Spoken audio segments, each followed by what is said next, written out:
Всех приветствую, обзор, анализ, прогноз криптовалют. В целом крипторынок сегодня находится в небольшом падении, можно сказать в коррекции, и нужно посмотреть, что произошло за последние сутки. Сегодня, как всегда, глянем интересные новости, парочку графиков по просьбам из комментариев и, конечно же, биток с эфириумом. По объему торгов сегодня совсем не густо, только XRP преодолел торговый объем более $1 миллиарда за 24 часа. Не считая, конечно же, биток, эфириум и стейблкоины. Совсем близко подобрались BNB и Chiliz. График Chiliz, кстати, глянем в конце ролика. Глянем мы его и потому, что это самая растущая монета за сегодняшний день. Показывает плюс 13%. Самая падающая монета — это Trust Wallet Token. График этой монеты также посмотрим в конце. Первая новость на сегодня — это банки США протестируют концепцию блокчейна платформы для цифрового доллара. Эдвард Сноуден в Твиттере прокомментировал эту новость словами «Это начинается». Аналогичная мысль была и у меня. Пока все заняты другими проблемами, в США уже вовсю тестируют цифровой бакс. Группа банковских учреждений объявила о запуске пилотного проекта блокчейн-платформы цифровых денег под названием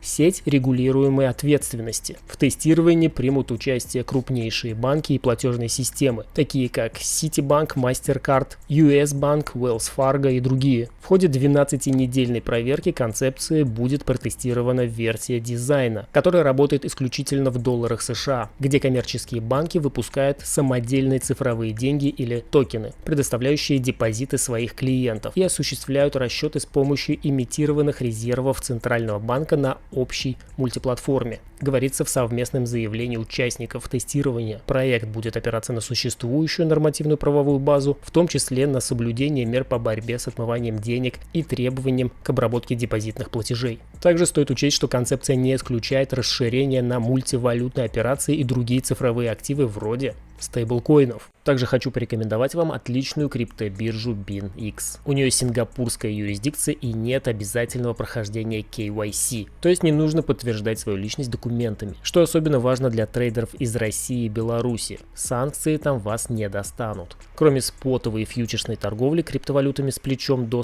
125-го, на BinX можно торговать также и Форекс. Это различные валютные пары, также доступны индексы. Самые популярные из них это S&P 500, NASDAQ, Dow Jones. Также есть возможность торговли товарами, к примеру, нефтью, золотом и природным газом. Еще одной интересной особенностью биржи является копи-трейдинг. Если вы не уверены, что сможете самостоятельно торговать, то можно просто выбрать трейдера из списка на платформе, и его сделки будут автоматически копироваться у вас. Ну или если вы гуру трейдинга, то можете сами стать тем, кого будут копировать, и дополнительно зарабатывать еще и на этом. А теперь скажу пару слов о бонусах для тех, кто зарегистрируется по ссылке. В описании будет уникальный кэшбэк в 25% на торговую комиссию на целых 90 дней. Регистрируйтесь по ссылке в описании и торгуйте на бирже BinX. Ну и, конечно же, не обойтись без новостей о банкротстве. FTX тянет все больше и больше компаний за собой на дно. И вот сейчас Wall Street Journal публикует вот такую новость. BlockFi готовится к возможному банкротству. Данное издание сообщило, что криптокредитор BlockFi признал значительную подверженность риску, связанному с дефолтом биржи FTX. BlockFi приостановила вывод средств клиентам на прошлой неделе, а 14 ноября подтвердила, что продлевает блокировку и ограничивает активность на платформе. Компания признала значительное влияние на платформе дефолта FTX. Вот их заявление. Слухи о том, что большая часть активов BlockFi хранится на FTX, являются ложными. Тем не менее, для нас есть значительный риск от дефолта FTX из-за обязательства перед нами со стороны Alameda, находящихся на FTX.com активов и неиспользованной суммы на нашей кредитной линии FTX US. В общем, BlockFi привлек консультантов по реструктуризации и проведению процедуры банкротства, которые помогают компании ориентироваться в дальнейших действиях. Напоминаю, что на прошлой неделе бывший гендиректор FTX обещал, что найдет инвестирование, либо попытается. И сроки он поставил как неделя. То есть есть у нас еще одна неделя, по его словам, в ходе которой он будет пытаться найти инвесторов, которые вытащат его компашку из глубокой ямы, пока еще больше криптопредприятий, криптоорганизаций не попали в ту же яму вместе с ними. Кстати, важно сказать, какое мнение у биржи BinX и что предпринимает данная биржа в ходе событий с FTX. Так вот, данная биржа создает фонд помощи на $5 миллионов для пострадавших от краха FTX компаний. Данный фонд будет помогать партнерам, пострадавших от краха биржи FTX. Вот их заявление. Мы обязаны сделать все возможное, чтобы избежать хаоса после краха FTX. Будет много невинных жертв и крайне тяжелых последствий. Мы понимаем, что партнеры BinX также понесли большие потери и намерены объединяться в это непростое время. На их сайте также существует эта публикация, объявление о создании BinX целевого фонда субсидий на оказание помощи. Здесь расписаны все подробные условия и дополнительная информация, кто и как может этими деньгами воспользоваться, кто может рассчитывать на помощь от BinX. Также стоит упомянуть и об объявлении, об аудите всех резервов BinX. Данное объявление они опубликовали 7 дней назад, то есть практически сразу, и сообщили, что в течение 30 дней опубликуют полную информацию о своих резервах и поддающиеся аудиту свидетельства о резервах. Сейчас такие новости очень важны именно с той биржи, откуда вы торгуете. Если BinX создает фонд для помощи, если BinX собирается предоставить результаты аудита о своих резервах и нет никаких новостей о каком-либо крахе этой платформы, это дает позитивный сигнал, что не просто на этой бирже все в порядке, они еще и готовы помогать тем, кто пострадал от краха FTX. Теперь давайте посмотрим, что происходит на графиках криптовалют. Начнем, как всегда, с биткоина. На дневке без особых изменений, торгуемся в боковике, поэтому посмотрим поближе. На 4 часах мы также не обновили здесь слои. Глянем на часовике наши более мелкие разволновки, которые я оставлял в прошлом видео. И все больше и больше данное движение походит на треугольник. Если убрать все рисунки, то даже визуально понятно, какая геометрическая фигура здесь образовывается. Лои повышаются, хаи понижаются. Давайте на данный момент оставим вот такой вариант. И важно сказать, что треугольник уже может быть завершен. То есть C может быть завершена вот здесь, D вот здесь. И данная вершина может являться концом волны E. И мы можем уже идти в зону вот этого лоя. Однако же можем еще растянуть волну, сформировав волну C здесь. Сейчас мы будем формировать волну D, потом волну E, и только затем еще пойдем вниз. Данный сценарий пока приоритетный, и верну структуру на более негативную, на ту, которая показывает, что мы уже сейчас можем пойти вниз.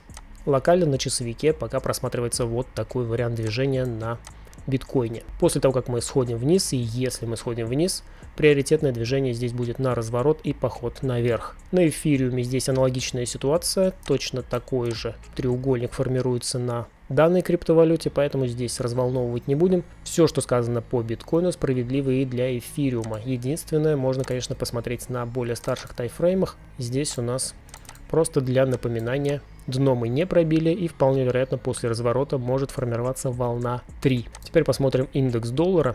Вот так у нас выглядело ожидаемое движение. В принципе, мы сюда и пошли, даже уже одной свечой откупились и снова снижаемся. В общем, ждем, какая будет реакция вот от этой скользящей средней 200-ки на дневном графике. Вполне вероятно будет отскок наверх, а это значит будет негатив для битка. То есть индекс доллара пойдет наверх, биткоин пойдет вниз. Теперь как это все соотносится с индексом S&P 500. Здесь мы ждали прострел наверх, он у нас случился. И теперь наиболее вероятный сценарий — это откат от 200-ки, средней скользящей 200-ки на дневке. И это также все пока складывается с движением индекса доллара, с биткоином. То есть индекс доллара будет падать, с ним будет падать биток, индекс доллара расти. Посмотрим, как наши ожидания проторгуются. И давайте коснемся еще парочки монет. Первое — это у нас Trust Wallet токен. Вот он у нас график. Давно мы его смотрели. Похоже, это было где-то в сентябре-октябре. Ну, то есть почти год назад. В зону отмеченную мы, конечно же, пришли. Давайте их уберем. Данный сценарий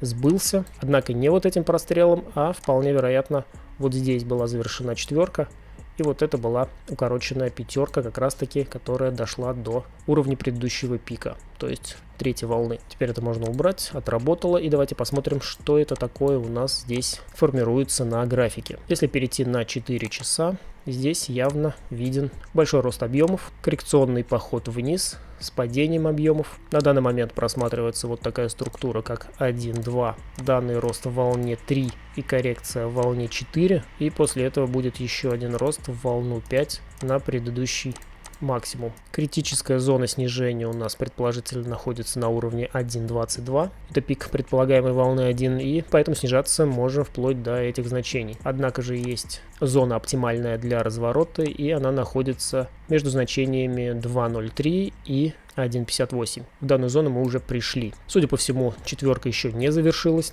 коррекция еще будет продолжаться. Локально здесь нисходящий тренд. Если на часовике посмотреть, здесь и объемы пропали. Однако же есть возможность локального отскока. Дивергенция на индикаторе. Вполне вероятно можем отскочить и продолжить коррекцию. Здесь пока точки входа нет, но есть перспектива на еще одну волну 5. Теперь посмотрим монету Чилис. В преддверии чемпионата мира по футболу данная монета показывает неплохое движение. Что у нас было здесь, когда в последний раз смотрели?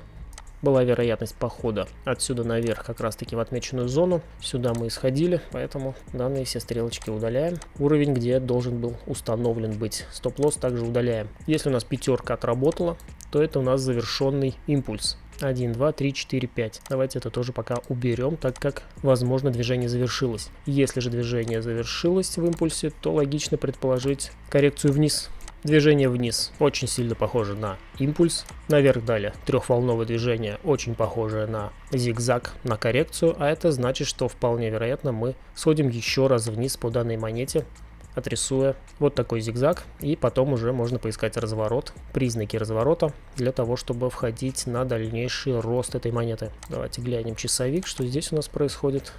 Да, данный перехай не особо показывает силу, но мало ли что бывает. Выстрелить, конечно, может, но в приоритете у меня здесь снижение вниз на завершение вот этого зигзага. То есть еще один импульс вниз вполне можем здесь отрисовать. И минимальная зона — это предыдущий минимум, то есть вот сюда. На этом сегодня все. Подписывайтесь на канал, подписывайтесь на Telegram, регистрируйтесь по ссылке в описании на бирже BinX. Всем удачной торговли и счастливо!